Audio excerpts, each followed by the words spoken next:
subscribe and, like the video.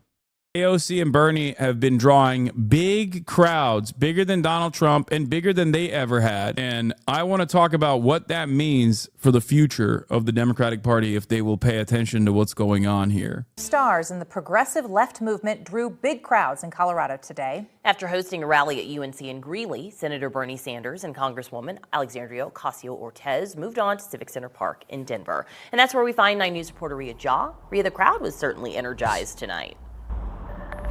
Yeah, people started showing up 3 hours in advance. A line just to get in wrapped around the entire block of Civic Center Park. And we spoke to people while they were showing up about why they came. And they said they were fed up with the current administration and that they needed to hear a message like this. 34,000 people showed up. Bernie's not running for anything. This is not an election campaign. Okay. And yet, there are more people attending these events than even when Bernie was doing election rallies, when he was on a ticket, when he was running in the primaries. Like, it is crazy. If the Democrats don't recognize that the people demand more from them after all of this, I don't know what to tell you. If the Democrats don't recognize that, like, this is the way to show, this is probably the last for the people that think the Democratic Party is over. I totally get where you're coming from. Okay. For the people that are saying enough is enough, we've seen this song and dance many times over. I totally understand where you're coming from. I do. Okay. I don't have any confidence in the Democratic Party. I don't think that they have any real interest. I don't think that they have any real genuine interest in improving people's lives. Okay. And I don't think that they are going to take note of what Bernie Sanders and AOC are doing right now, specifically Bernie Sanders initially. But this is basically the lifeline. Can you explain why leftists on Twitter are mad at Bernie in your replies lately? A couple different reasons. One, there's the contingency of MAGA communists that are upset, that, are saying that the real pathway towards revolutionary politics comes from being on board with fascism. Those guys are deluded. The other contingency of Twitter leftists are mad because they're mad all the time. They're Twitter leftists. And some of the reasons why they're mad are totally valid, like Bernie Sanders's, in my opinion, horrible approach to the in Gaza. His lackluster approach where AOC outflanked him. Ilhan Omar and Rashida Tlaib obviously outflanked him a long time ago.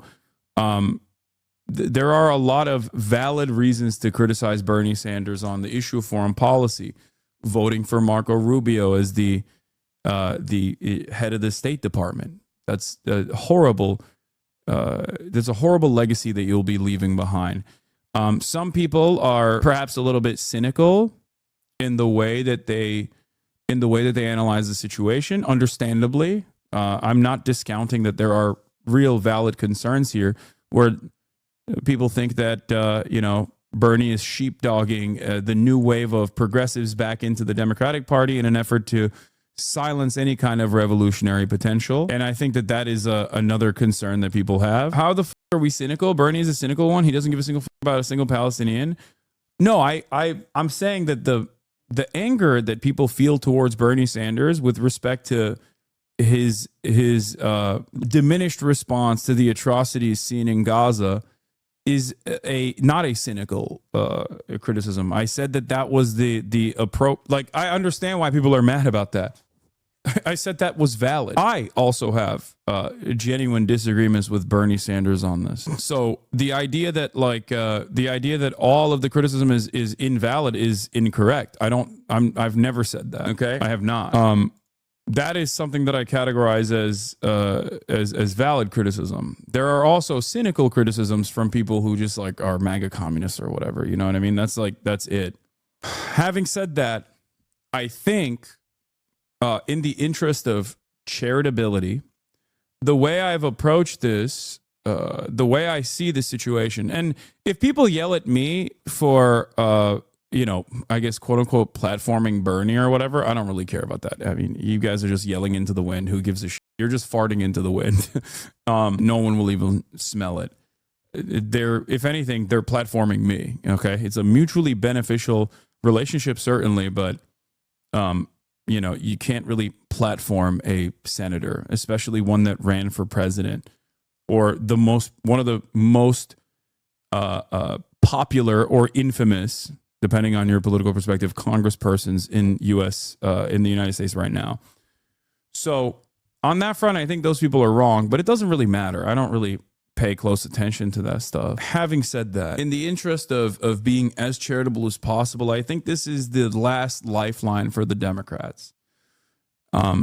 Under our current existing duopoly, this is the last exit ramp for the Democratic Party to dramatically restructure its attitude, to dramatically restructure its policies, to actually build a strong base of support against the Republican administration's policy agenda as they actively dismantle the administrative state. And I think the reason why they're doing this is to show both the media, mainstream media, and also show the Democratic Party that there is a different way out of this.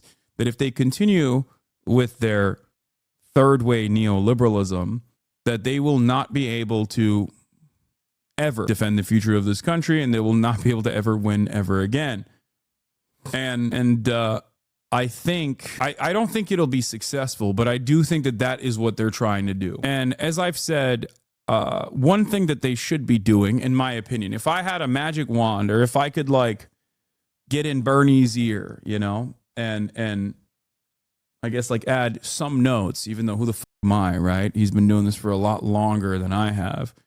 My note on this would be to try to mobilize around individual issues that you care about. Mobilize around, not just organize and not just do an awareness campaign, but instead mobilize around specific issues and get all of these people to show up for specific issues. It's fine to do these kinds of massive rallies as well, but I think it's important to also do one of these sorts of rallies outside of the detention center where Mahmoud Khalil is being held, right? To talk about how damaging it is that the Trump administration is revoking the legal permanent residency of someone over free speech grounds. And how terrifying that is for the future of this country, how fascist it is. I think that is a show of force that goes along with your agenda, that goes along with your message, that also has a little bit of momentum behind it,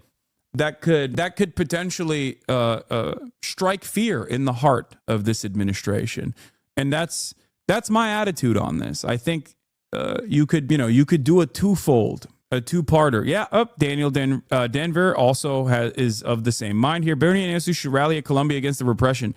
I think that's a fantastic opportunity. And I think that's what they should be doing. And by the way, what they're doing right now, to give credit to a horrible monster, what they're doing right now is what the right has been doing with a lot of AstroTurf movements specifically. It's like what Marjorie Taylor Greene does. It's what Trump has been doing. So do more of it, but for good things, right? That's my attitude. I think it would be very smart to take all of this momentum and then try to use that discontent to make real, tangible changes. I think he's sticking to economic policies, hence the focus on oligarchy and workers. They're not going to rally around Palestine or Khalil. Yeah, except there is also a workers' rights issue there as well. Also, free speech is a fundamental value that protects workers anyway, or is supposed to protect workers in theory. What do you mean? In terms of Colombia, there is a really fantastic opportunity to drive home that message that Grant Minor, who was the leader of the Student Workers Union in Columbia University, who is Jewish himself, and also was studying, I think it was Jewish classics, like medieval literature, specifically focusing on Jewish literature. That person was fired by Columbia for negotiating with Columbia a union contract, and also simultaneously unenrolled from Columbia in the process. It's completely ridiculous if you think that there is no There's no workers' rights in this conversation. There's no economic focus on this conversation. Yeah, Iberian focus, Muslim, Christian, Jewish. Thank you. Yeah, Grant Minor got expelled as the head of the Columbia Student Union. He's Jewish. He was one of the student activists on campus as well, and that's part of what they used to dislodge him from this position, to undermine the potential bargaining power that the Columbia Student Labor Union has. It is completely unacceptable. So it's a lot of this noise is only as important as you make it, and in terms of like what people are saying online, right? It's only as important as you think it is. So there's no reason for you at any point to give it any additional power. Just remember, it's just noise. Okay, so when you see people that are, you don't have to be charitable to Bernie, you know, you could be ruthlessly critical and still not be disrespectful. Wait, what? Ruthlessly critical? I think I am fairly critical of Bernie Sanders. Maybe it's just not up to your standard. I think Bernie Sanders' opinion on specifically Gaza post-October 7 is something that I have regularly criticized Bernie on, especially considering that he was leading the charge and moving the needle in the direction of anti-Zionist thought as a formative and very popular political figure in the United States of America. He was usually at the cutting edge, talking about cutting funding to Israel before many other congresspersons ever even entertained the thought. He ran on it in 2016, and now he's completely outflanked by other congresspersons. It's unacceptable. But I think constantly having a back and forth over that is utterly unproductive. The reason why it is utterly unproductive is because I understand why you would want to. I understand why you would want to push Bernie into a more firmly established anti-Zionist position, but he's 800 years old. There's a likelihood that he's never going to get there. Okay? The way I talk about this is always the same. It's like, you got Chuck Schumer on the one hand. So my battle is with him. My battle is not with someone who I agree with on virtually everything and have a significant disagreement on because they're not sufficiently anti-Israel. My battle is with the likes of Chuck Schumer and the Republican Party, right? It's with Elisa Slotkin. It's not with like the few people that actually do try to criticize Israel to the best of their ability, but while still being severely limited in their criticisms, and leave much more room for offering charity to this apartheid state that is doing a job.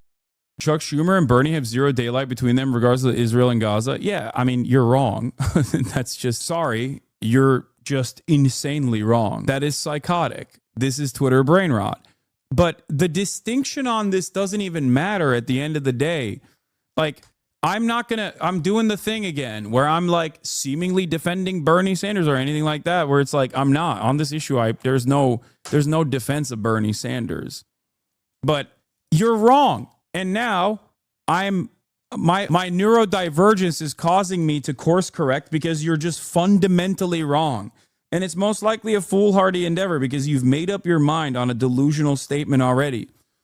I used to say this about AOC as well. AOC, especially in terms of foreign policy, makes a lot of genuine mistakes, like fairly significant ones, or associating themselves with a dying movement within the party. Right? We forget weirdly enough, that we must, one, be ruthless to systems, but be kind to people, as Michael Jamal Brooks, rest in power, used to say. Okay? But we are also endlessly more cynical about people that are closest to us in ideological positioning. It's very strange. We do it all the time. I try not to do it to the best of my ability. I fall into that trap too. It feels more, I mean, it has more impact when someone you expect to know better, like Bernie Sanders, doesn't do the right thing in times where doing the right thing is absolutely necessary. Like demonstrating moral courage is absolutely a necessity. I get it. I understand why it feels different when you hear from someone that you admire, right? But if you make a statement like, there's no daylight between Bernie Sanders and Chuck Schumer, I mean, here's Chuck Schumer. The view of Palestinians is simple. Well, the Europeans treated the Jews badly, culminating in the Holocaust, and they gave them our land as compensation. Of course, we say it's our land. The Torah says it, but they don't believe in the Torah. So that's the reason there is not peace. They invent other reasons, but they do not believe in a Jewish state. And that is why we in America must stand strong with Israel through thick and thin. We must, because that is the like, this is the minority leader in the Senate for the Democratic Party. What a psychopathic thing to say. It's just utterly unacceptable. It's completely unacceptable. What the do you mean? Oh, the Torah. Get the out of here. What are you talking about? Oh, the Quran told me that we need to re-implement a caliphate, and the Jews don't want that. So I say, we have to support any kind of implementation of the caliphate. Like, if I were to run around saying stuff like that, you'd be like, what do you mean? What you want to do ISIS? Like, I don't understand. This is why I always say people who love Israel literally behave as though they are ISIS supporters. And because there's a lot of institutional backing for that kind of sentiment, like, it's as though so many people, especially like, this is a Jewish American who has retained the highest office that any Jewish American has ever had. Think about that. Think about what that means, right? As a Jewish American in the highest office that any American Jew has ever had in the United States of America, you stand on the stage at AIPAC and you basically present the Jewish version of ISIS and you associate it with Judaism. And you think that this is like a positive association. It's so psychotic. I'm sure it's positive in that crowd, but that is a psychotic thing to say out loud. Maybe it's because as a dude whose name is Hasan, living in post 9/11 America, I just cannot ever wrap my head around how people would offensively use this kind of association as a positive in broad daylight, educating Americans on this false conflation that Israel is Judaism and Judaism is Israel over and over again at a time when many Americans are waking up to the reality that maybe Israel is not great. It's so short-sighted.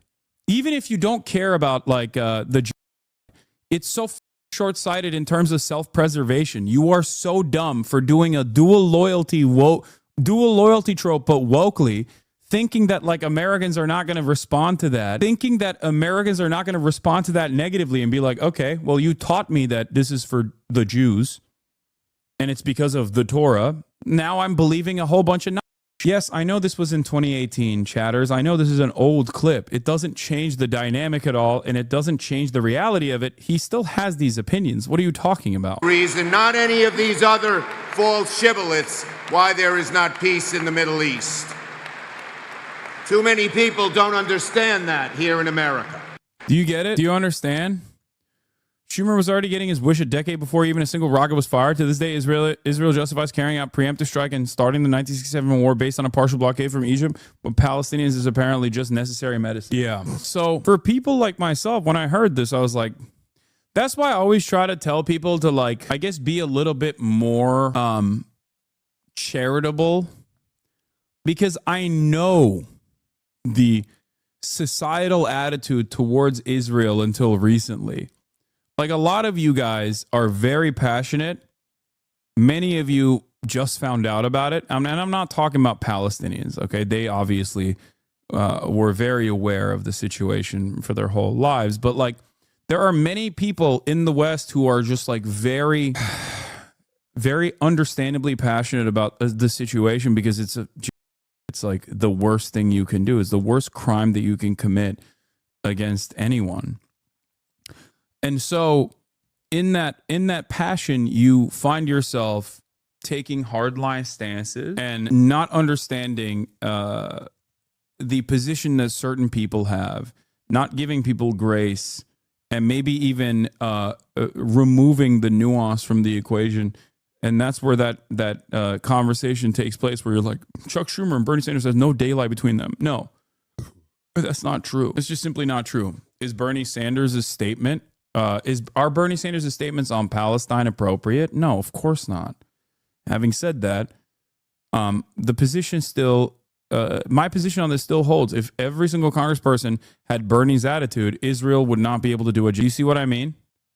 Like, imagine a world where every single congressperson had arrived at Bernie Sanders' position on Israel, even if they were like liberal Zionists, which I think Bernie is. He's not an anti-Zionist, right? Like, there's no world in which, like, you imagine like when Bernie pushed for a ceasefire proposal and a bill to stop giving weapons to Israel, because he did that.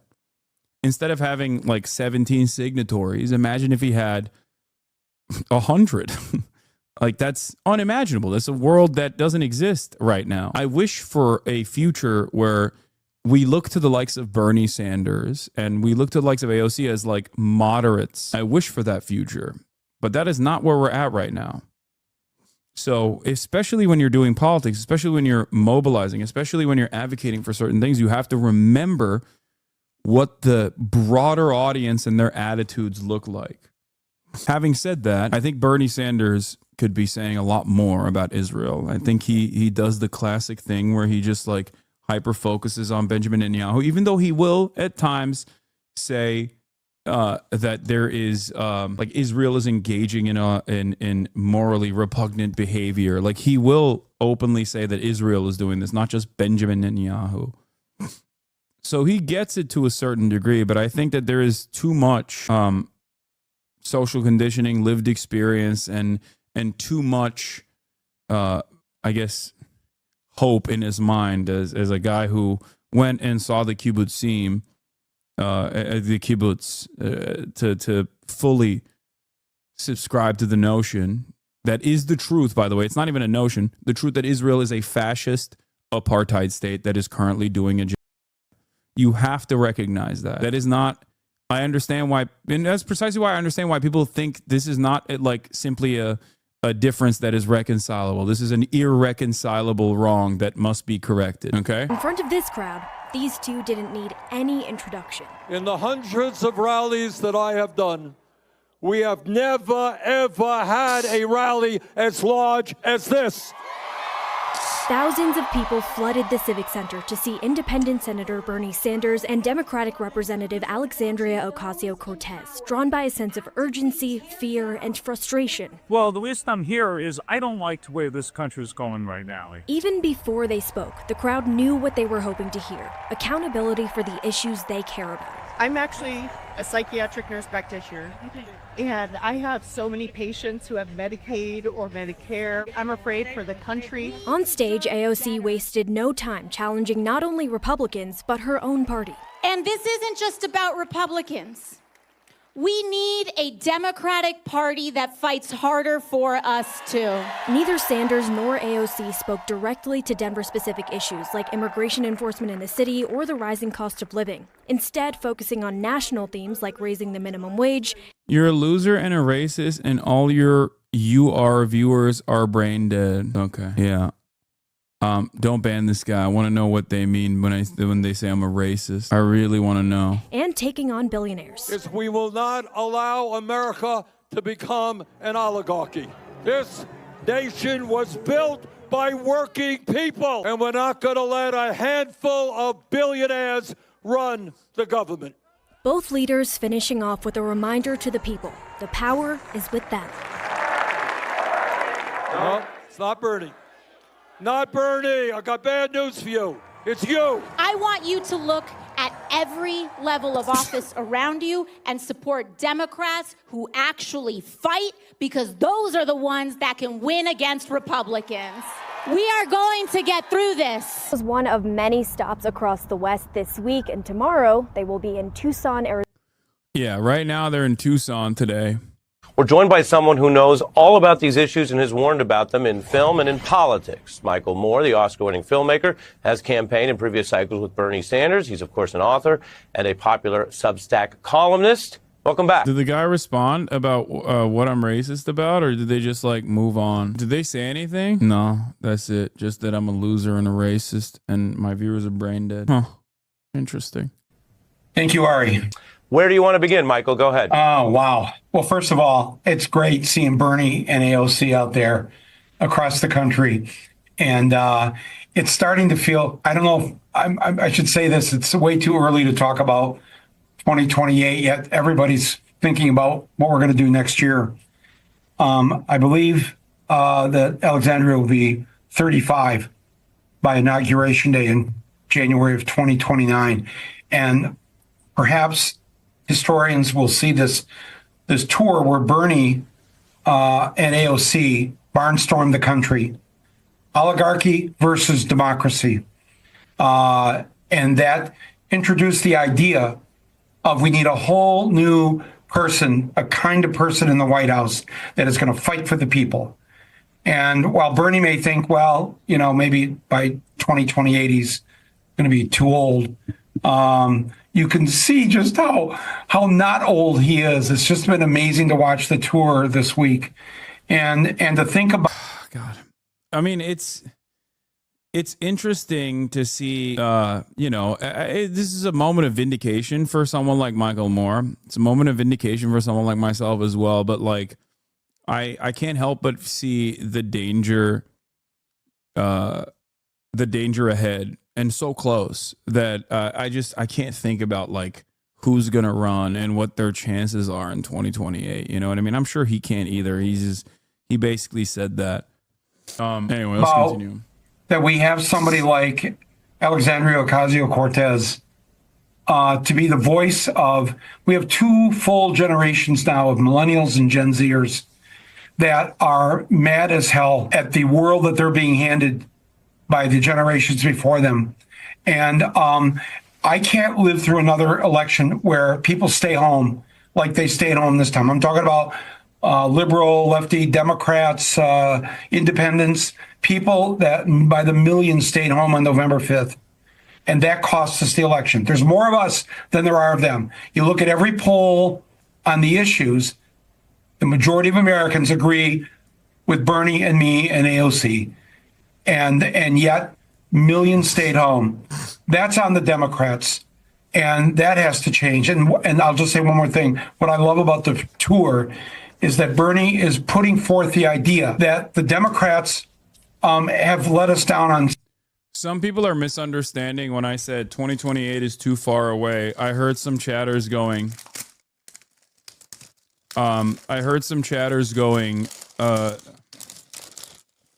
Oh, there's the midterms to worry about. Right? And no, that's not what I meant either. Like we're only 3 months, not even 3 months in. I guess technically 3 months in. We're about to be in our third month of this administration. And look at the situation. Like we're not making it out. We're not making it out to the midterms even if things go the way that they're going. And I'm being very serious about this. I'm being very sincere about this. I'm not fear-mongering at all. The Trump administration is causing irreparable harm at an alarming speed. This is why, regardless of your opinions of the Democratic Party, and I certainly am not the biggest fan, like I don't care who does this right now, but you have to use every tool at your disposal, whether it be direct action, whether it be organizing, or whether it be hosting rallies, or whether it be even sometimes, getting the Democrats, expecting the Democrats to do something. That's why I don't shy away from urging you to call your persons, your congressional representatives, regardless of the fact that they rarely ever do your bidding.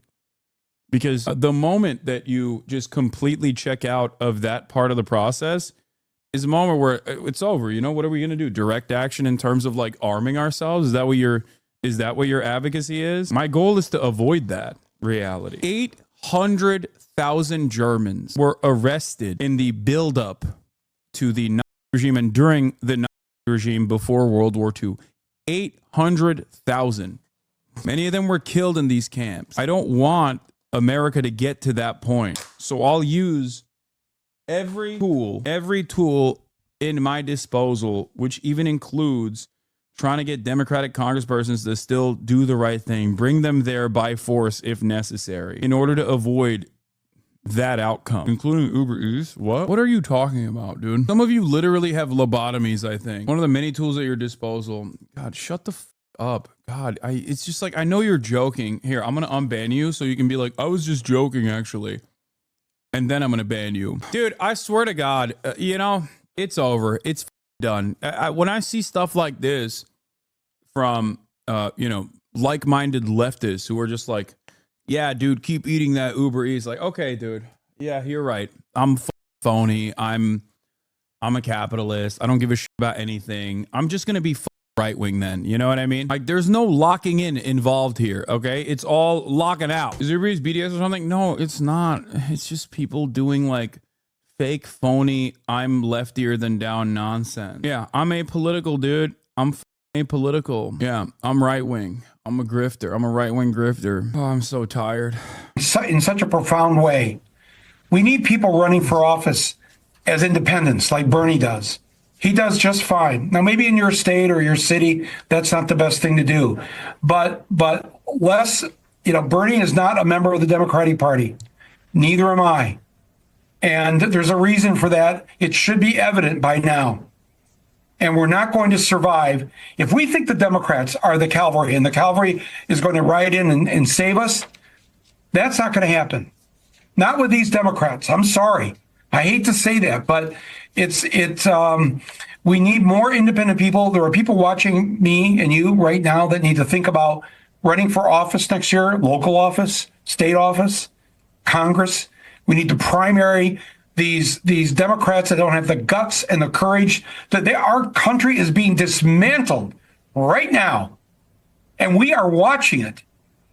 And for us to do nothing, for some of us who should be thinking about what we're going to do next year, that it's almost criminal that we are even just sitting here talking about this when we need to be out there.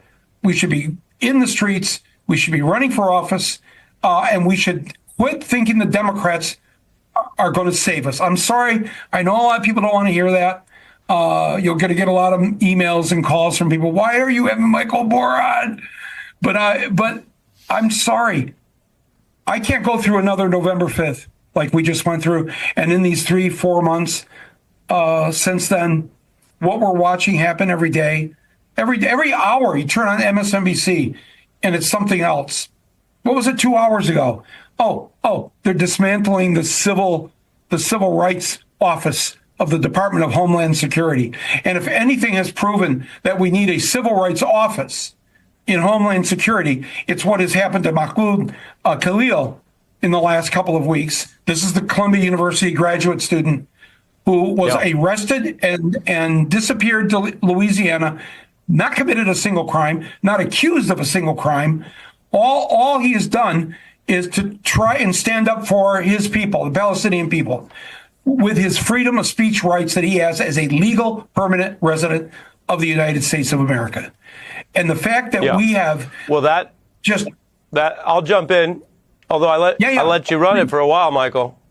No, thank you. But you made a lot of good points. That issue you raised, along with the deportation clash across this whole week, is about whether we will have the liberty that the founding fathers set as a baseline and had to be expanded over time as we expanded who really was a human being. It's a longer history. But the core idea was you can't have a king snatch people up, accuse them of things, and disappear them, as you said. Now, if through a process you satisfy the requirements and the person has due process and rights and counsel, there are reasons why people, of course, can be removed, but you have to prove that. If you can't prove that, which they haven't had to because they deported these folks on the planes and the example you give, then anybody can be snatched up. I mean, that's the whole reason why these are question is king-like powers.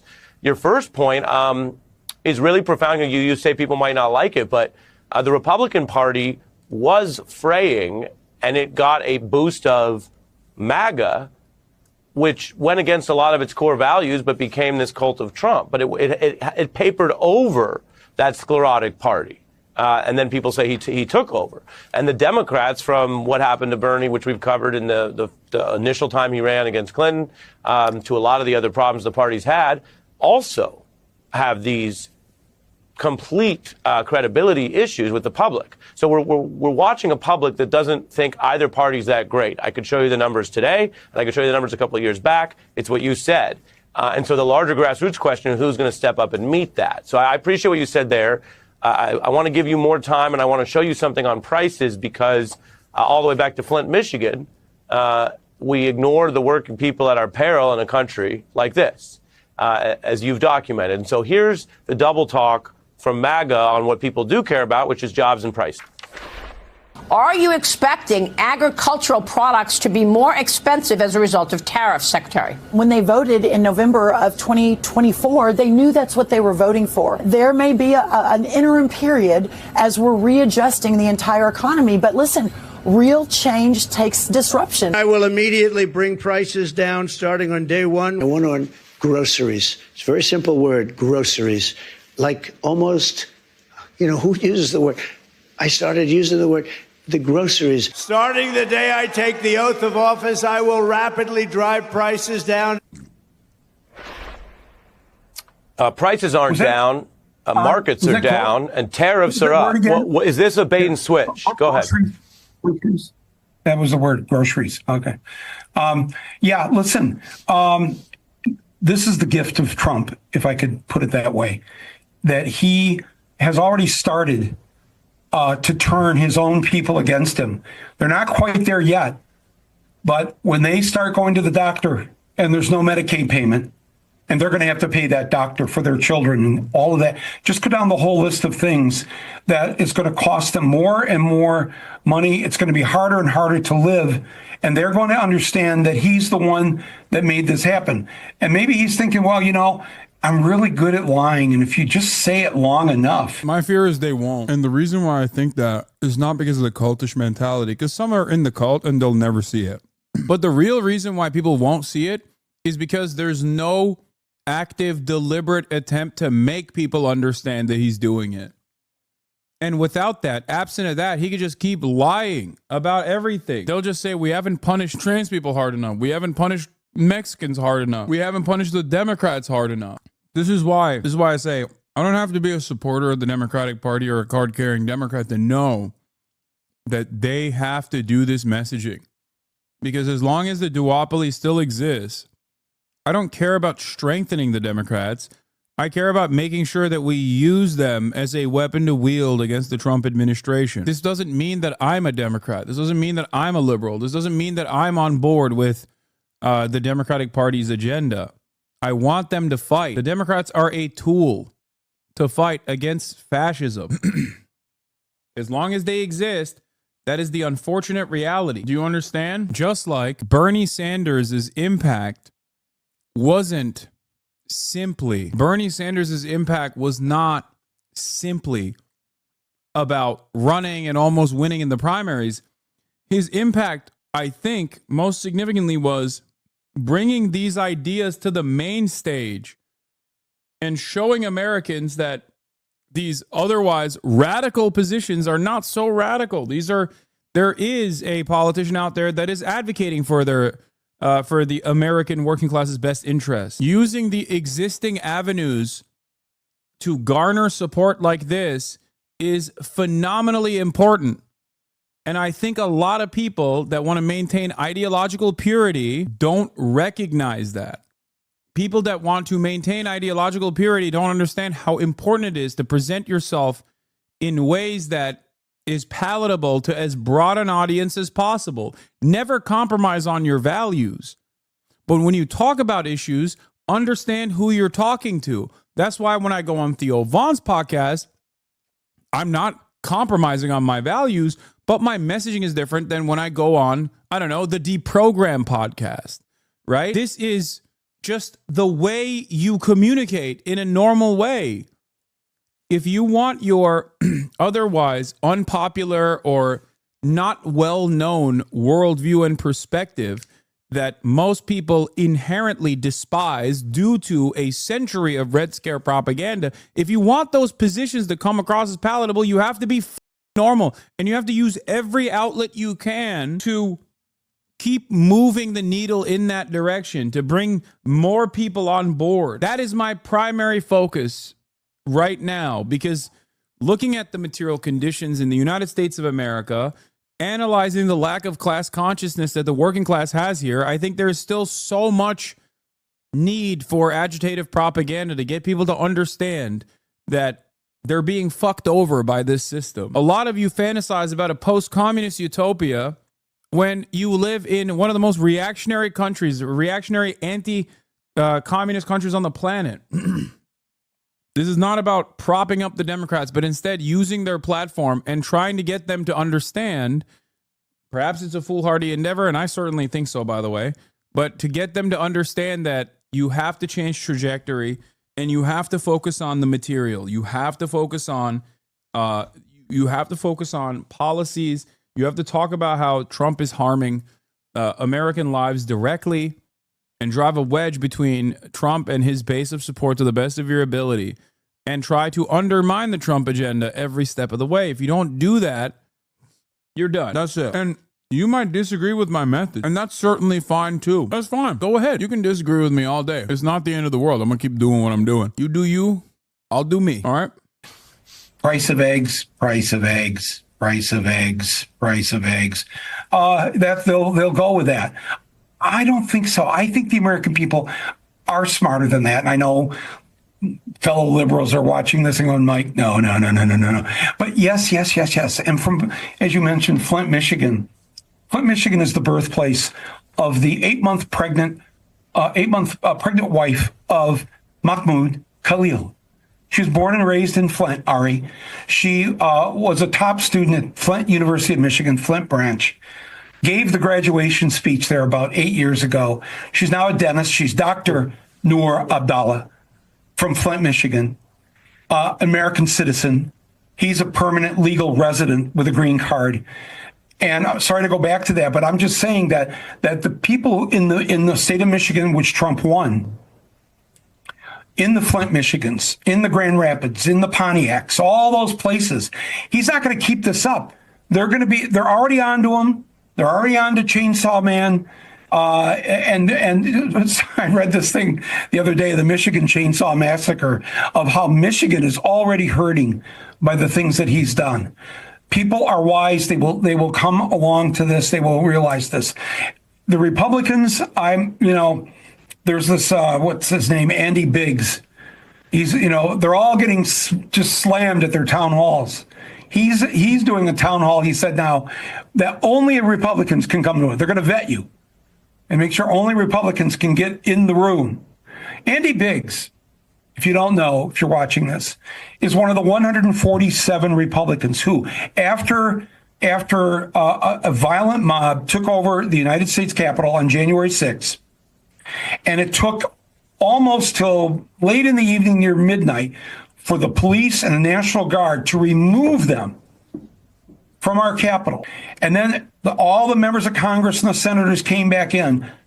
And at 2 or so in the morning, now January 7th, 147 Republicans voted to overturn the 2020 election. They voted to overthrow the vote of the people. I'll exactly quote the New York Times. 147 Republicans who voted to, quote, overturn election results. And Reuters, Republicans, 147 of them voted to overturn the election. To me, I'm sorry. Michael Moore does lib out a little bit too much for my taste. Raised differently. That's the work of traitors. If you are voting, and you're voting just hours after an attempted overthrow of the United States Capitol, and then you show up and then you vote to say, no, we reject what the American people have said and how they voted. That's a treasonous act. And there were 147 Republicans who did this, including Andy Biggs, who only wants Republicans at his town hall.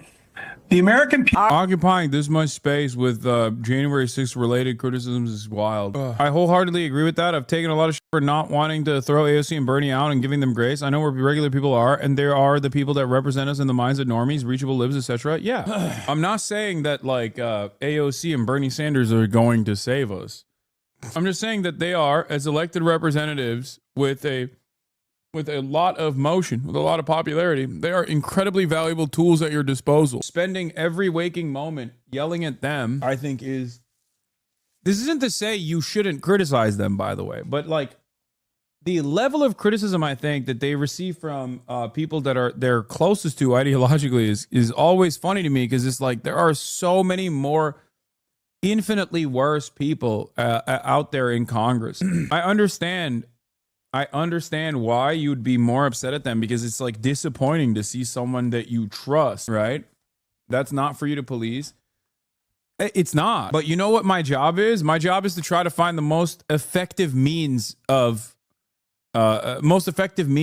communicating certain desires that we all share. That's it. I'm not policing it. I'm just simply saying that while there is plenty of places to criticize these people on, you have to expand on your perspective and not have incredibly narrow horse blinders when analyzing the situation and then thinking that they are the worst people in Congress. Because many people do have that attitude. It's a strange way to appropriate, you know? You got Richie Torres and Chuck Schumer and many other people like that in the Democratic Party. Then you have the entirety of the Republican Party as well. You know, if you think that like the absolute worst people to constantly yell at is the likes of, AOC and whatnot, then you're just not, you're missing the forest for the trees. Ironically enough, until Ethan Klein quite literally changed his entire content to psychopathically pursue every little thing I do and like lie about it and actively try to deplatform me and successfully deplatform others. The reason why I was always like, I don't give a about what Ethan is saying about Israel, shut up, he's not your enemy, was for this reason. It was for this reason, because I was like, initially he had said a bunch of pro-Palestinian things, and I was like, yeah, there's no reason to constantly hyper-focus on what he's doing. And over the course of the past year, obviously his attitude changed dramatically, and he became like an insane Hosberist, an insane propagandist for Israel in that time frame. So that's the reason why I think it's there's a point that where it's understandable when you start criticizing people. Anyway. All right, moderates, watch out. The socialists are stepping up to fill the leadership vacuum in the Democrat Party. Bernie Sanders and AOC are hitting the road with their Fighting Oligarchy tour in red and blue states, taking aim at the usual suspects like Elon Musk and President Trump. But they are also throwing some shade at their own. Watch. We need a Democratic Party that fights harder for us too. I want you to look at every level of office around and support Democrats who fight, because those are the ones who can actually beat Republicans. You got guys playing defense, but they also play offense. Our offense is to remind us all and every person in this country, we are the wealthiest nation in the history of this world. But the moderate wing of the party is doing their best to counter AOC. Democratic Michigan Senator Alyssa Slotkin fired this shot. Listen closely. I can't just chain myself to the White House and become an activist full time, because you and others here are going to call me for things that you need. All of those things require me to be more than just an AOC. Everyone you mentioned has a lot of words, but what have they actually done to change the situation with Donald Trump? I'm glad that they're showing the person that the Democratic Party positioned as their rising star, former CIA torturer Alyssa Slotkin, who just won her election in Michigan. She's the person who responded to the Trump joint congressional setting. You got two planks broadly in the Democratic Party. I almost called it the Republican Party. My strategy right now is to target centrist Democrats and try to program normie liberals to hate them for collaborating with the right wing. That's the opportunity we have now. Show that the left is the only thing that will fight Trump. That lets us earn trust, spread class consciousness, and promote passing causes. Show that Chuck Schumer is supporting Netanyahu as Netanyahu is openly supporting Trump. That's what I see them doing right now, but they need to sharpen up. Yes, I 100% agree with you on this. And that is my strategy as well. And I think that that is their strategy as well. I think they're trying to do that. Yeah. That's it. That's why I think they're doing this whole like fighting oligarchy tour and showcasing how popular it is, to show the rest of the country that there is a different way out of this, that there are real fighters out there. But those real fighters are not moderate centrists. That's it. Yes. The moderate centrists like Slotkin think that they can go to their town halls and be like, no, I can't do anything. I'm not here to be an activist. Otherwise, I can't be a good legislator. But if all else fails, the Bidens are looking for a comeback. NBC News reporting that former President Joe Biden and his wife, former First Lady Jill Biden. Honestly, stop being so charitable to liberals that they're constantly criticizing leftists, doing populist propaganda. In the first swing, they turn on the workers and hold hands with the fascists. They're not allies. Okay, you have to remember something. Everyone's a liberal, and everyone's starting point is a liberal starting point. You yourself were probably a liberal at a certain point. It is literally the monoculture in this country, and if not the entire planet for the most part, with some notable exceptions. So saying like, oh, every liberal is one step removed from fascism at a time when there is no like real socialist alternative out there and real socialist vision out there, especially in the United States of America, is stupid. Use the resources at your disposal. The overwhelming majority of this community at a certain point in time, maybe 5 years ago, maybe 6 years ago, maybe 10 years ago, was an avowed liberal, if not libtarded, if not right-wing reactionary conservative. That's it. All right, what are you talking about? If you can arrive at the worldview that you have right now, then others can as well. Try to internalize, try to recognize where, at what step in this game did you have your mind change? Was it someone like myself? Was it something else? Was it your own personal experiences? And then figure out exactly what the pivoting point was for you, the pivotal point was for you, and then use that experience to convert others, to get them to see the truth. And have been putting out some feelers to Democratic leaders and saying, look, you know, we can help you. We can do I agree. They do need to. I agree with this, by the way. They do need to endorse Zoran and do a rally in New York City ASAP. Bernie and AOC can't have it both ways. They say, run as independent and we'll endorse you. And then they haven't endorsed Zoran yet with 90 days left. I agree. I think they absolutely have to use this momentum to endorse Zoran Mamdani. I'll do everything in my power to make that happen. The person who prevented me from falling into Gamergate rage now calls you anti-Semitic. How things change.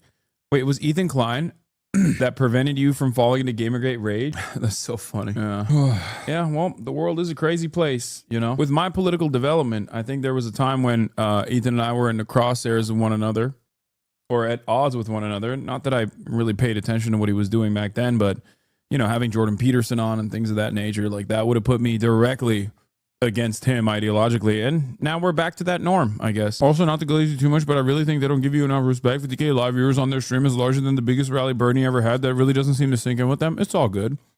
I think they understand it. Dude, first of all, a lot of people on their teams are members of this community. Some of them literally got involved in politics because of their initial interest being sparked by being members in this community. That's something you have to remember. So there are certainly people who do understand the value. Others within the orbit, like there's to think that like Bernie and AOC don't know the importance of coming on to this broadcast is wrong. They do. They literally were willing to give me an hour of their time, and the only reason why it didn't happen is because they came in too late to the rally. Like, they're not giving an hour to CBS. You know what I mean? Every now and then, maybe if you get it on the right time, you can get a Lex Fridman spot or a Theo Vaughn spot. But like most outlets are not getting that. We can do anything else necessary to help Democrats recover the lost ground. And boy, it's lost, Janine. It is down to about 27%. This is not a parody. Hamas caught me in the shower with shampoo still in my hair, running in a towel to my utility corridor in my apartment. No time to make it to the bomb shelter. This is real life in Jerusalem. This is a war crime and it has to stop. God, like it's fun. It would be funny if it wasn't so disgusting. You know what I mean? I mean, it's still pretty funny. My shower was interrupted. We must do maximalist. I spoke with Protein Mag's Jake Rom about how Israel's used Nazi propaganda tactics against Gaza while simultaneously using the specter of Nazism to justify its war, and how Israel must invent threats from abroad to continue fighting new wars. Man, think of the wasted soap So they've been in Delaware, I guess, for a little while. He's going back and forth to Washington, D.C. on the Amtrak, I know. But they're starting to put out some feelers. You guys, I think you need some help from the two of us. Yeah, I wouldn't be surprised if no one calls, and I don't think they should sit and wait beside their phone. Look, Joe Biden and Jill, I think in the end, the mess that happened with Kamala Harris is going to be attributed to Joe Biden and to Jill. OK, but having said all that, I really want to talk about the message. They want someone who fights.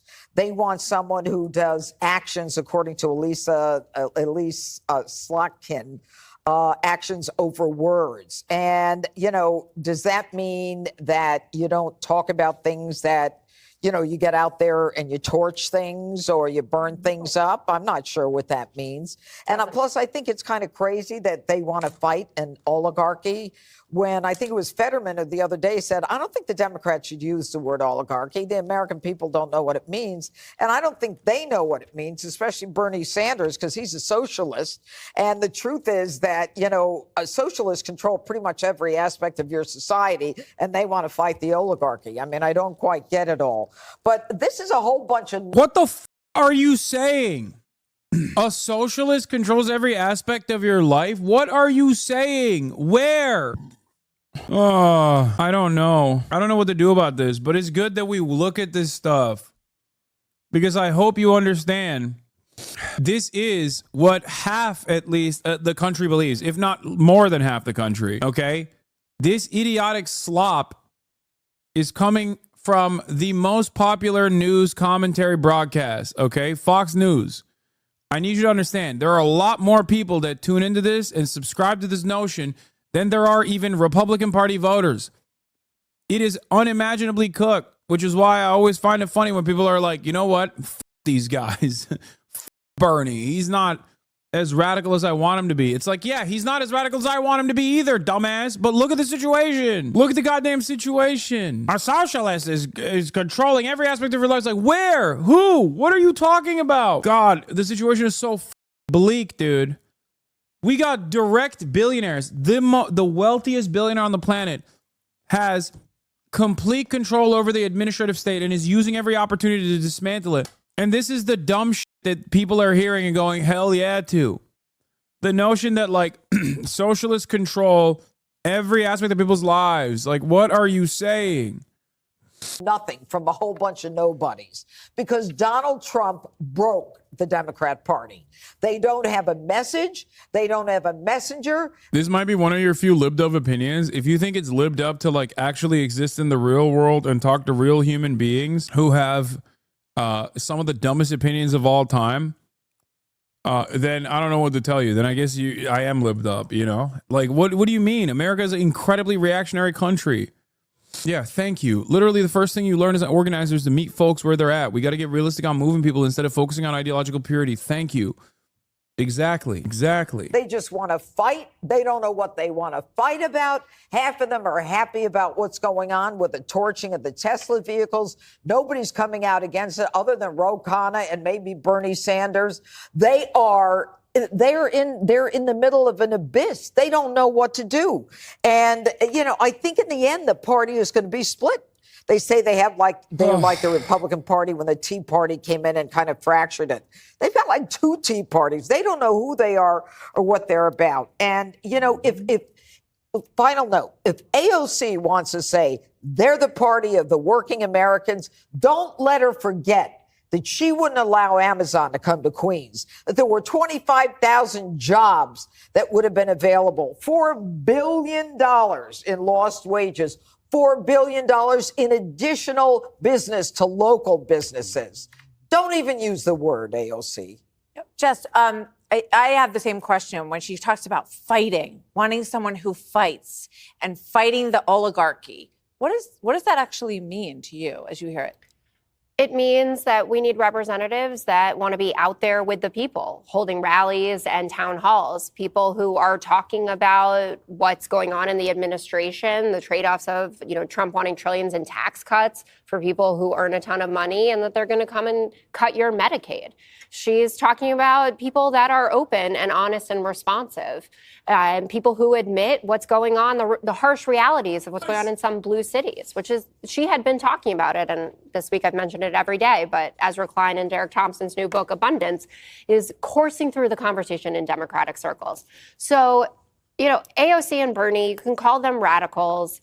They're democratic socialists. They're talking about things like, it should be a basic human right to have good health care and to have the right to a good education and a roof over your head and be able to make enough money to put food on the table. That's not where, listen, Democratic Socialist is the left side of the party for sure, but they are bringing in crowds. He has more people showing up to his rallies now than even when he was running for president, and he had big crowds at that moment. The reason, though, that this isn't a Tea Party movement within our party, at least at this point, is that you're not seeing progressives winning their elections. They're not primarying moderates and winning it all. Moderates were hugely successful in the 2024 election on the congressional and Senate level, which is part of what Elisa Slotkin's talking about. She won Michigan as a moderate Dem when Donald Trump won as well. But Pritzker's getting on the road, and these town halls, they're huge. 800 for Pat Ryan, 1,300 for Jason Crow. That's what fighting is. It's showing up. Tea Party, Jesse. When I think of the Tea Party, I think about smaller government and less regulation and lower taxes that pushed the Republican Party back to those roots. So I'm trying to figure out, do they want more government, larger government? Is that where a fringe Tea Party would push the Democrat Party at this point? Well, we know what they parallel? want, and no one wants it. It was DEI, it was trans surgeries, it was cash bail. It's been rejected, and it's all based in cities. The Tea Party was a national movement. It was intergenerational, and they won massive midterms. And it wasn't just in the House. They put Tea Party people in the Senate.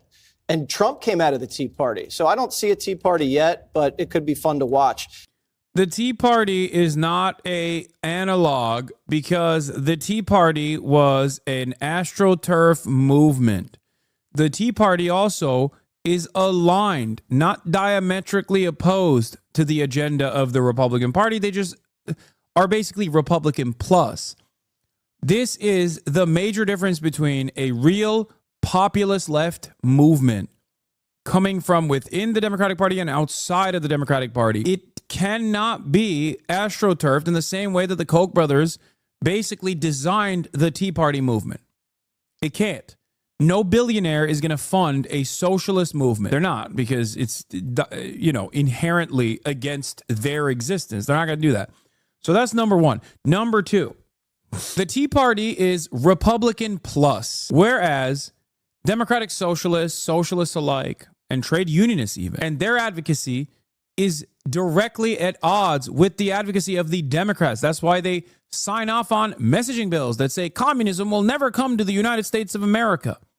Communism is bad. Nancy Pelosi and Bernie Sanders do not see the world in the same way. They don't. They are at direct odds with one another. Donald Trump and the rest of the Republicans, on the other hand, do see the world in the same way. Now, maybe the Republicans wanted to be more moderate, wanted to be more stable, and obviously resisted against Trump. But there's a reason why they fell in line. They fell in line because their worldview is the same. Okay? The direction that they are moving in is the same. Trump did not invent anti-immigrant sentiment. He merely unshackled the dog whistles. He said, no more dog whistles. Just say they're racist, dumbass. Just keep saying brown people do rape and serial murder. That's all the difference is between Donald Trump and what you used to hear from the normal Republican Party, in the ways that Nancy Pelosi wanted a normal and strong Republican Party because he's a idiot. Donald Trump read the room, saw the direction of the Republican Party, many of those opinions he already aligned with, and just unshackled the messaging. That's it. You have to truly believe that the Democrats are interested in social progress or advancing an agenda that will uplift the material conditions of working class Americans. You have to truly believe that they're being earnest and not simply using that as a messaging strategy to try and win votes to the best of their ability with no real interest in advancing that agenda, to think that Bernie and people like myself especially are basically on the same pathway towards progress as the Democrats are. I'm just like Democrat plus. That's not what it is. They want to maintain capitalism. They want to maintain late stage capitalism. They want to maintain neoliberalism in this country. That is their primary focus. Therefore, we are diametrically opposite to one another. I'm afraid what it's going to look like if Democrats fight harder. They shot him. I do think that there is a change happening, albeit slow, but a change is happening. Why do I think that? Well, I think that from my own personal experiences, not only because I see so many people going to the Bernie rallies and whatnot, but I also see that in the way that like the media reception has been to even someone like myself. 10 years ago, there's no world that the media would openly call someone like myself a hard socialist. The only people that would call me that would be Fox News. 10 years ago, a person like myself would not be branded adequately by liberal outlets. They would just call me, he's the most liberal. He's super liberal. So that dynamic is shedding away a little bit. That the messaging is changing a little bit, and that's good. That's not a bad thing. That's a good thing. People are making that distinction, and I think that is not a bad distinction to make. Anyway, it's interesting to also have this as the backdrop here, because while I'm talking about the minutia, this dipshit is talking about how a registered Republican that shot Donald Trump was actually secretly in the pocket of the Democrats. The Democrats put a hit out on Donald Trump. Yeah, totally, dude. That's how ballsy the Democrats are, which is why they voted for the CR bill effectively. Like, how does that work? How do you live in a world where you think the Democrats wanted to kill Donald Trump, like assassinate him, but also as soon as he came into office, they just rolled over and were like, please, sir. Like, how do these two things work at the same time? Registered Republican incel wearing some gun tuber merchandise goes out of his way to make a name for himself by at the president, and they're like, this is the Democrats' fault. The very same Democrats that keel over and give Trump everything he wants every step of the way. Ridiculous. It makes no sense. All you're doing by supporting Bernie/AOC is taking your very finite population of fans and making sure they remain Democrats for all eternity. The actual people who need to be reached are the tens of millions who are being taken by the right, and you fail to reach them. Yes, dude, I know. If only I was more racist, I would be able to reach those guys. I know, MAGA communists. You got it. You're right. Totally. It's just weird because the only motion you get with your pathway, with your way of changing people's minds is just normalizing the racist sentiment, which is anti-materialist. It's stupid. Yeah. Real Nazball revolutionary sentiment hasn't been tried yet. We'll eventually get there. Thank you, dude. You really got it. I'm glad that it's no longer just a meme flag online, and it's now a real robust movement, according to you. Yeah, one day you'll be able to penetrate the working class consciousness and get them to recognize their class position. You'll be able to agitate appropriately, and you'll be able to instill class consciousness in the working class. Just, keep saying that transgender people are mentally ill and a bunch of ableist slurs and shit, and like you'll inevitably reach them. I promise. Yeah. If I say the R word, if I say the R word a couple more times and call people the F slur or whatever, I'll be able to truly get real working class people on board, because that's how they speak. Sure. Okay. That is how they speak. Got it. So what? Your job isn't to, your job shouldn't be to lean on the reactionary tendencies that they have. Your job is to move them away. Hasan, centrist, right-wing griftar. What? Yeah.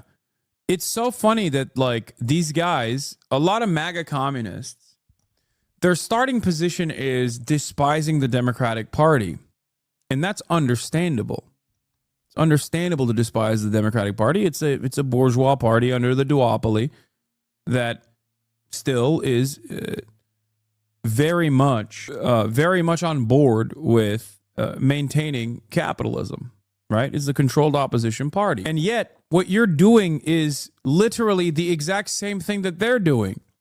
They also are like, let's just drop the trans stuff, actually, and maintain neoliberalism that way. Okay, good luck. Like Lenin said, the point is not to tail the working class, but to lead them. Yes. Why do you avoid talking about their party, the ACP bullshit? Because I don't care. It's irrelevant in the grand scheme of things. And if they're doing like real direct action in terms of like helping people out in communities and whatever, great.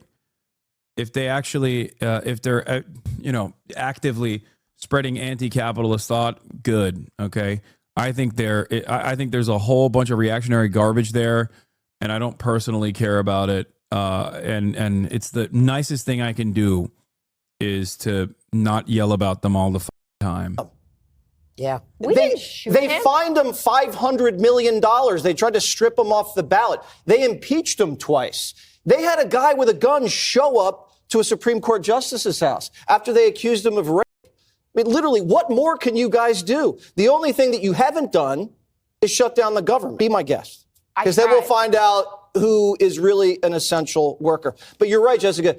You actually define fighting better than I've ever heard anybody. Because right now, your party thinks fighting is like throwing a cane at Trump. That's not fighting with a little sign. That's nothing. I think what you guys need to do is recruit, raise money, and with the midterms. Great. And then you can start doing things. We had our nice straw man you got there. Why don't you advocate for already existing communist structures in America? What's the already existing communist structure that you want me to advocate for? Why don't you just say it out loud? Because until it reaches a real point, okay, and until they shed themselves of their reactionary tendencies and it reaches a real point of momentum when there's like actually people, you just want me to talk about your Splinter Discord, okay? And I'm not going to do that. It's the same reason why I don't talk about like Baba Vakian all the time or whatever bastion of new Larishites that exists. I don't care about your 30-person Splinter Discord. You are from our blood report about Turkey. You born in this land, and is your content already come on? But I don't know why people think I haven't talked about Recep Tayyip Erdogan arresting Imamoglu. I did. I talked about it extensively, and I will cover it. I will cover it again. Where is this coming from? Like, people think that I haven't been talking about this issue. There's also people that come in here and they're like, why don't you even post on Instagram? I have as well. What the And Trump is ramping up attacks against the federal judge at the center of a deportation standoff with his administration in a contentious. It's a bourgeois duopoly, guys. Supports Bernie and AOC Glaze Kamala. Why are you upset? And can't openly admit what you want me to say. Why are you making up a bunch of shit they didn't say? It's a bourgeois duopoly, guys. Supports Bernie and AOC and Glaze Kamala. Glaze Kamala is very funny. I like that you said, why are you making up a bunch of shit they didn't say? And then openly recognize a thing that I did say that you seemingly agree with, and then follow that up with like just the things that I've never said. Come on, man. Come on. Say what you mean. What do you want? Who do you want me to support? Just be open about it. Hasan, watch out. All 30 Discorders are attacking people. Yeah, I am the Schrodinger's political commentator who is both all powerful and has no motion at the same time, because like I have the capacity to make political campaigns or break them. I also didn't sufficiently. I didn't support Kamala Harris and secretly wanted Trump to win, but I also simultaneously glazed Kamala Harris and really loved Kamala Harris and am a phony person who just wants to sheepdog people back into the Democratic Party. At a certain point, you will realize that I'm just a Twitch streamer. Do I have a lot of influence? Absolutely. Okay. I do. I recognize that. I try to use it for good. And simply yelling at me is not actually engaging in revolutionary action. You're just a moron yelling at a Twitch streamer. You're doing parasocial stan or hater behavior, but you're masquerading it as like revolutionary thought, which is insanely, it's even funnier than people who are just like, no, I really have a parasocial relationship with the streamer and I love him, or hate me on other virtues. You don't have to like try to, what? If you want to vote for PSL or some other openly communist parties, not class enemies Democrats. I'm sorry, did I tell people not to vote PSL? I mean, I think that they're great at political activism. their election strategy leaves much to, their election strategies are not great. But having said that, the only group that I actively came after was Jill Stein and the Green Party.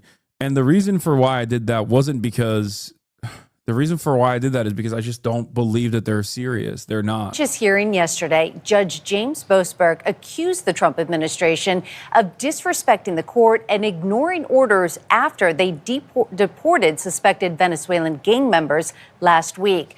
Boasberg is still considering whether their use of the wartime alien enemy's power is legal. But what? We have infinitely more influence in having conversations with our community members than you do, simply by virtue of them being our neighbors, friends, and families. I love the work that you do, but chatters can recognize their influence too. I agree. That's what I try to explain to people all the time. That, like, if you think you're behaving in if you think personally that you are engaging in revolutionary acts and doing praxis by simply watching my broadcast, you're delusional. It would be meaningless if that's what I thought was the path for change. Is just like, if you watch enough of my broadcast, if you subscribe to me hard enough, that real socialism will be implemented in this country. I've never said that. I think it's idiotic.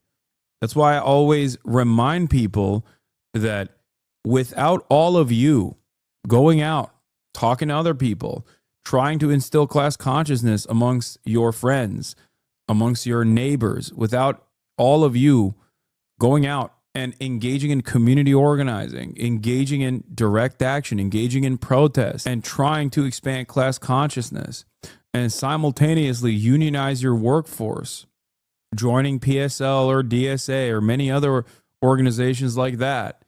Without doing all of that, if you don't do any of that, then yeah, this is meaningless. What do I always say? In spite of all of the insanity, the reason why I think this is incredibly worthwhile is because you're doing all of that. That's what keeps me going. And there are a ton of people in this community that have actually went out and won local office, that have actually become community organizers. That's why whenever I link up with, activist groups like Water Drop LA, the dudes that are there, they're Hasan heads. When I go to the Bernie rally, the same thing. When I go talk to labor unions, it's the same thing. That's it. That's why I do what I do. That's why I'm going to keep doing what I'm doing. Because I think I have to the best of my ability, a decent opportunity to change people's minds. That's how it goes. That's where this is. Ban against such deportations remains in effect for another week. The president is spending part of the weekend at his private club in Bedminster, New Jersey. Nicole Skanga is in Bridgewater. Nicole, good morning. Good morning, Meg. The president starts his day here in New Jersey before heading to Philadelphia to watch the NCAA Wrestling Championships. But as you mentioned, a very different face-off took place in a courtroom yesterday as a federal judge voiced skepticism over the Trump administration's use of that wartime power. A grilling from the federal bench, the latest chapter in a high-profile showdown between the president and the judiciary, following the deportation of 200-plus Venezuelan nationals, including suspected gang members, to a high-security prison in El Salvador. They're bad people. We don't want them in our country. We can't let a judge say that he wants them. He didn't run for president. He didn't get much more than 80 million votes. And we just can't let that happen. Presiding over the landmark case, federal judge James Boasberg. In court yesterday, the federal judge rebuked the administration for ignoring his order to turn the planes around 1 week ago, mid-flight, until he could review their cases, and accused Deputy Assistant Attorney General Drew Ensign of using disrespectful language and missing deadlines. Did you not understand? Boasberg asked the lawyer for the Justice Department. Advance Democracy, a nonpartisan research nonprofit, found President Trump's made at least 34 posts referencing the judiciary in recent days, with at least 10 criticizing legal decisions that limit his authority. Lawyers for some of those transferred to the high-security prison in El Salvador last weekend argued in court filings they weren't gang members at all. including the Venezuelan professional soccer goalie Erce Reyes Barrios, who claims the U.S. government misinterpreted his soccer tattoo as a gang symbol, with no legal recourse before being transported to El Salvador. The government actually just wants us and the American people to believe what it says without any process or any evidence at all. Sky Perryman of Democracy Forward is co-counsel representing the plaintiffs in the case. Are you concerned that there are individuals sitting in a high security prison in El Salvador right now that have been falsely accused of being TDA members? We are deeply concerned about that. And this is something that should concern every single American in this country. And in a separate move overnight, President Trump revoked the security clearances of former President Joe Biden, former Vice President Kamala Harris, and several former top administration officials, including Secretary of State Antony Blinken. Another former Secretary of State on that list, Hillary Clinton. Michelle? Nicole, thank you. Now to that late afternoon notice from the Trump administration to revoke the legal status of potentially more than 500,000. Yeah, there's also this 500,000 immigrants that got TPS under Biden, which was an extension of the Trump program as well, which is something that the American government has done time and time again, is now being revoked. Cubans, Nicaraguans, Haitians, and the like. What is this? Hasan has literally said it shouldn't be the nexus of our organizing. He's just a newsman and stands on that. Some of Haas Twitter seems to confuse stand behavior with activism. It's not. Go find your local mutual aid group, PSL chapter, PSL branch, DSA chapter, and volunteer to help out. Yeah, I agree. Yeah, watching me is not activism. Okay, I'm only one person, and I do this. I do what I do because I think I'm good at it, and because I think I can urge others to also go out and join the fight. That's my impact. That's my momentum. I can only show you others who are also brilliant, like-minded people such as yourselves, and other content creators, show you journalists and all this stuff. A lot of those ACP dudes infiltrated Hostwood too.